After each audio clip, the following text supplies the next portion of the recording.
तुमको, न्याय तो तुमको। राज्य शासकीय कर्मचाऱ्यांच्या एकजुटीचा एकच मिशन, एकच मिशन, एकच मिशन।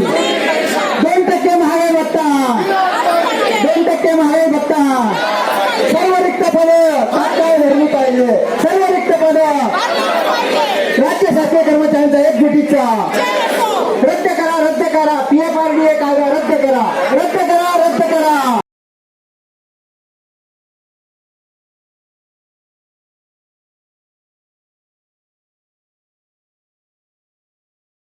राज्य सरकारी कर्मचाऱ्यांबरोबर एक पाऊल नेहमी पुढे असते आंदोलनामध्ये, आणि आता मला सार्थ अभिमान आहे।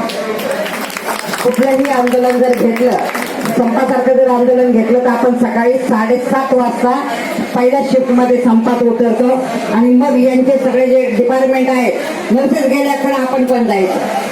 म्हणजे आपण गेलो म्हणून ते आपल्या बरोबर येतात। म्हणून साहेब, तुम्हाला विनंती करते आणि सगळ्या पदाधिकाऱ्यांना की आमच्या प्रश्नाकडे पण तुम्ही तेवढंच जोशपणाने बघितलं पाहिजे, आणि आम्ही तुमच्या खांद्याला खांदा देऊ कुठल्याही आंदोलनामध्ये आपण हात द्या, आम्ही तुमच्या पुढे एक पाऊल उभं राहू असं आश्वासन देते आणि थांबते। धन्यवाद। नर्सेस फेडरेशनचे अध्यक्ष इंदुताई आणि सर्व संघटनेचे पदाधिकारी आणि बंधू आणि भगिनी, आणि खूप काही बोलायचं आहे। बाकीचं बोलताना आमचे माननीय नेते सगळे बोलतीलच, फक्त मी इतकं सांगेल की आपण जे महाराष्ट्रामध्ये जे जे काही मिळत असेल, आज जे 7वं वेतन आयोग असो, 8वं असो, जे काही असेल, तर ही आपली इतकी मोठी ताकद आहे त्या ज्या राज्यामध्ये कर्मचाऱ्यांना जे मिळत असेल, तो नर्सेस फेडरेशनचा हे सिंहाचा वाटा आहे। ते नसेल अजिबात काही लवकर मिळणार नाही, किंवा इतर डिपार्टमेंटचे आमचे भाऊ पण आता येतो आणि पाठीमागून निघून जातात। मग नर्सेस म्हणजे एक आवाज दिलं की सगळे ते बाहेर निघतात, त्यांची ताकद खूप मोठी आहे। मी इतकंच एक विनंती करेल की खरंच तुमचा मित्र असेल, भाऊ असेल, किंवा काहीच असेल, तर एकच आहे जो चतुर्थ कर्मचारी जे सकाळपासून तर 8 तास तुमच्या बरोबर राहतो, आणि त्याची जी एक मजबुरी आहे की त्याची जागा भरली जात नाही। महाराष्ट्रामध्ये DMRमध्ये जिल्ह्यामध्ये जागा भरलेली गेली आहे। फक्त मुंबईमध्ये 13 संस्था आहे, 13 संस्थांमध्ये अजून भरती निघाली नाही। 8 दिवसांनी 10 दिवसांनी असे चॉकलेट बिस्किट देतात, परंतु आम्ही मुंबईमध्ये लवकरच आंदोलन करणार आहोत ती जागा भरण्यासाठी।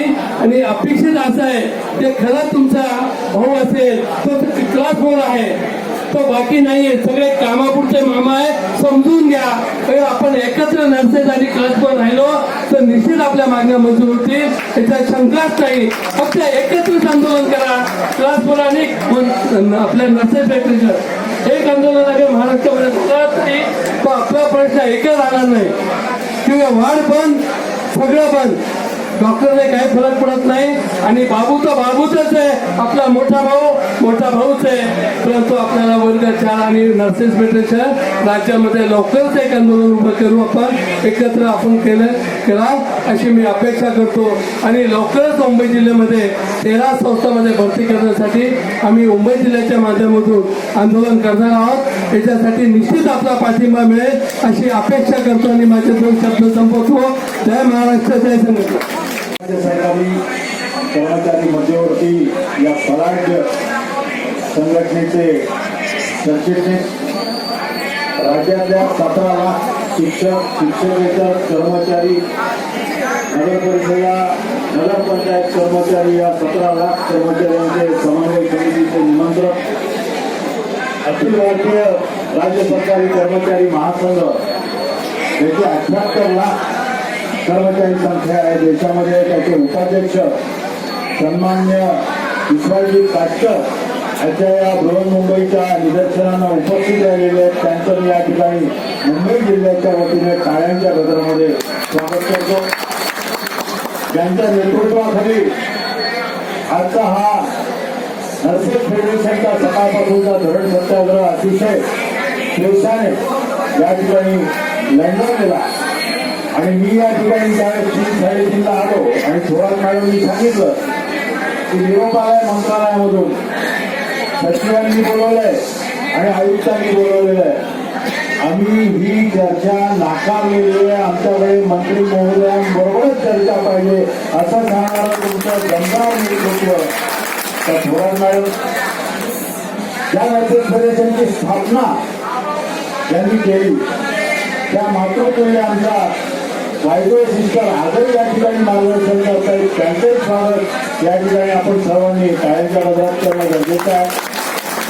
या ठिकाणी आपले पणाळे सर आलेले आहेत, नाना पुंडे सर आलेले आहेत, राहुल सर आलेले आहेत, मुंबई जिल्ह्याचे पदाधिकारी आहेत, सन्माननीय सरकापे त्यांचा तर आज वाढदिवसच आहे. आपण काही सगळं सांगत नाही. आमच्या नामदेव शिंगाड्यांचा पण आहे. कुठे शिंगाड्याचं बघा वाढदिवसाला लोक आधी घरी राहतात आणि हे आंदोलनामध्ये आलेले आहेत. त्यामुळे त्यांचं सुद्धा स्वागत करणं गरजेचं आहे.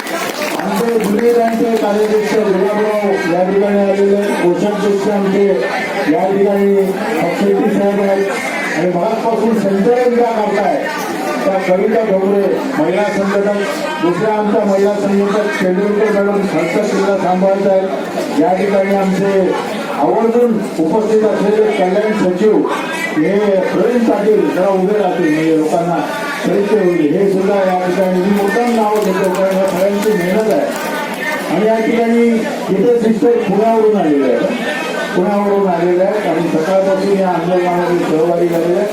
त्यांचंही स्वागत करतो आणि सगळ्यात शेवटी भारदस्त व्यक्तिमत्व त्याची ओळख करून देण्यात राहिलेला आहे.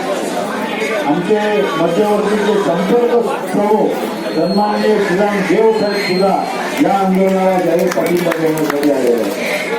आज या ठिकाणी देशभर केंद्रीय कर्मचारी सार्वजनिक उपक्रम सार्वजनिक सेवा आणि अनेक राज्यांमध्ये देशव्यापी संप होतो. आपण या ठिकाणी पाठिंबा दिलेला आहे. आपली सर्व पत्रकार मुंबई जिल्ह्याच्या वतीनं सर्वत्र केलं गेलं.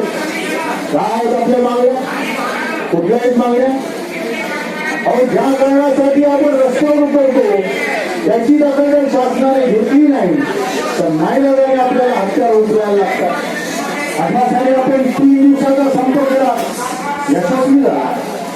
पंतप्रधान 7व्या आयोगाचा आपल्याला सुतोवाच नव्हतं आणि त्या संपाने आपल्याला हा आयोग दिला. कर्मचारी संघटना काय काय करू शकते अनेक बाबी अशा आहेत त्या कार्यकर्त्यांपर्यंत पोहोचतच नाही. ही गोष्ट जुन्या पेन्शनची 16 वर्षे झाली आता मी त्या फाईलला हात लावणार नाही हेच मुख्यमंत्री फडणवीस सांगत होते. आणि 23ला जेव्हा मार्च मध्ये 7 दिवसाचा आपण संप केला तेव्हा ते सरकारात होते पण मुख्यमंत्री नव्हते.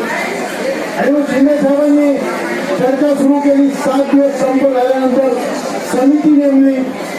बऱ्याच प्रमाणामध्ये दिलासा देण्याचा प्रयत्न केला पण त्या समितीचा निर्णयच येत नव्हता. आणि म्हणून डिसेंबरमध्ये परत आपण बेमुदतची हात दिली आणि 23 डिसेंबरला पुन्हा एकदा आपला बेमुदतचा निर्णय ऐकून 1 दिवसाच्या संपानंतर आहात. त्यामुळे आता इथं जास्त ताणण्यामध्ये काही अर्थ नाही. आपण या ठिकाणी बसलेले आहात तर खूप इच्छापोटी की मंडळाचा कोणतरी मंत्री या ठिकाणी तुमच्या एकंदरीत प्रश्नाचा गांभीर्याने विचार करून तिथे येतील, तुम्हाला भेटतील, तुमच्याशी चर्चा करतील. परंतु त्यांनी कुठल्या तरी सचिवावरून चर्चा करून सांगितल्यामुळे आपण त्यांना नकार दिलेला आहे. मी एवढंच सांगेन असाच निर्धार कायम आपण ठेवला याच निर्धाराने आपण पुढे लढाई पुढच्या करण्यासाठी आपण जर प्रयत्न केला तर निश्चितपणे रायगड आणि त्या हिंदूवरती थोरात यांच्या नेतृत्वाखाली तुम्ही यशस्वीच व्हाल अशा प्रकारचा आशावाद या ठिकाणी व्यक्त करतो. लक्षात घ्या यापुढे एका डिपार्टमेंटल स्वरूपाचं आंदोलन करताना आज तुम्ही बेधडकपणे ते केलेलं आहे पण त्याची यशस्वीता आहे ती सुद्धा मध्यवर्ती संघटनेच्या एकंदरीत कार्यावर त्या ठिकाणी अवलंबून आहे.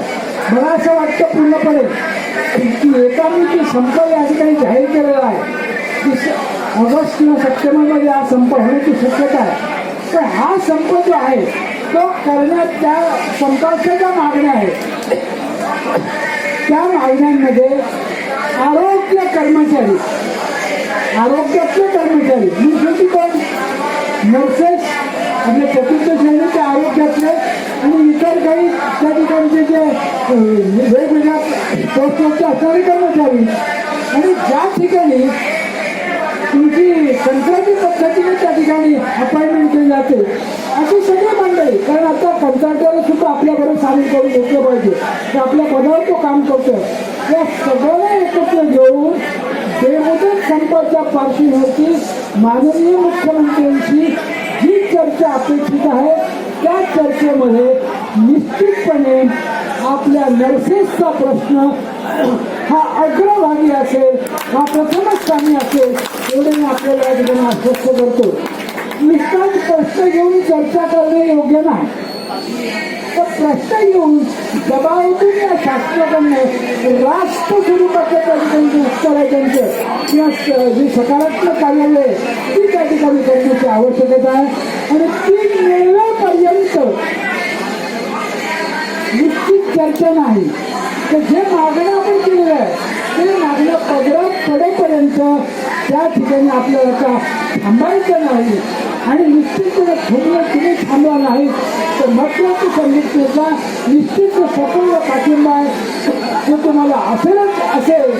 आणि तुम्ही भविष्यात ज्या निर्धाराने आलेल्या ते जिंकालच जिंकाल अशा प्रकारच्या ठिकाणी आशावाद व्यक्त करतो आणि पुन्हा एकदा आपली तिथे रजा घेतो. धन्यवाद. जय हिंद, जय महाराष्ट्र, जय संघटना.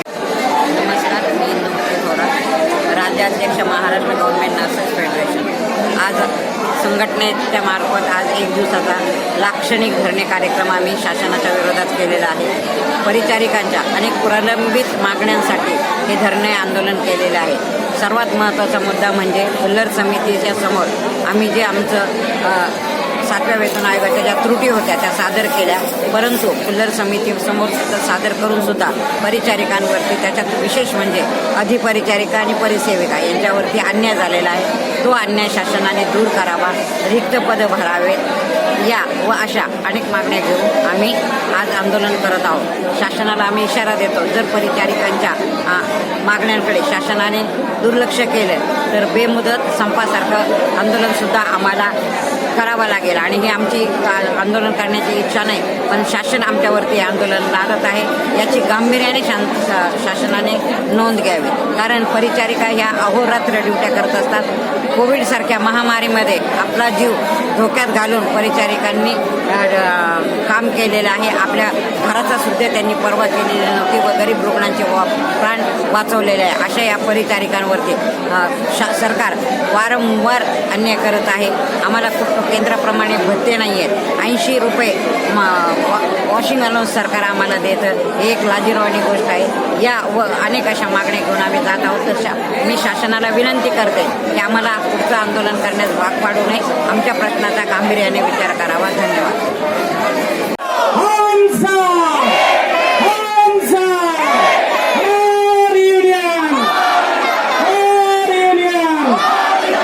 कोण म्हणतो देणार नाही?